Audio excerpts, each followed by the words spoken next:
খবর 24 সাথে আপনাকে স্বাগত। নতুন নতুন খবর জানার জন্য আমাদের চ্যানেলে চোখ রাখুন। গরমের ছুটি শেষ হয়ে গিয়ে আবার নতুন করে ক্লাস শুরু হয়ে গিয়েছে পশ্চিমবঙ্গের সরকারি স্কুলগুলিতে, কিন্তু ভ্যাপসা গরমে কষ্ট পাচ্ছে ছাত্রছাত্রীরা। দক্ষিণবঙ্গবাসীর কাছে এখনও বৃষ্টির অধরাই থেকে গেছে। আকাশের দিকে চেয়ে দক্ষিণবঙ্গবাসী অপেক্ষা করছেন কবে এক পশলা বৃষ্টিতে ভিজবে।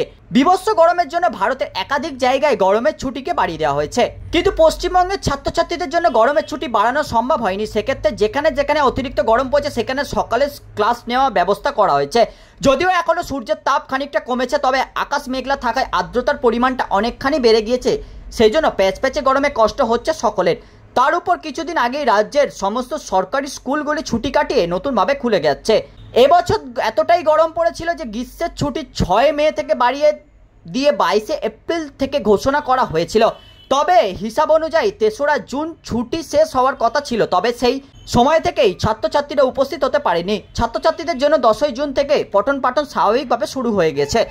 সব মিলিয়ে 50 দিন ছুটি কাটিয়ে ছিল পড়ুয়ারা, ফলে অনেকটা ব্যাঘাত ঘটেছিল তাদের পড়াশোনায়। তবে উত্তরপ্রদেশের শিক্ষা দপ্তর প্রেসিডেন্ট অনিল বাবু প্রাথমিক শিক্ষা পর্ষদকে সামার ভ্যাকেশনের বিষয়ে চিঠি জানান।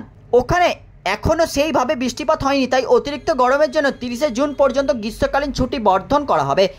এছাড়া যোগী আদিত্যনাথের কাছেও একই দাবি জানিয়েছেন primary teachers trend graduate president. Bureau report, খবর 24/7।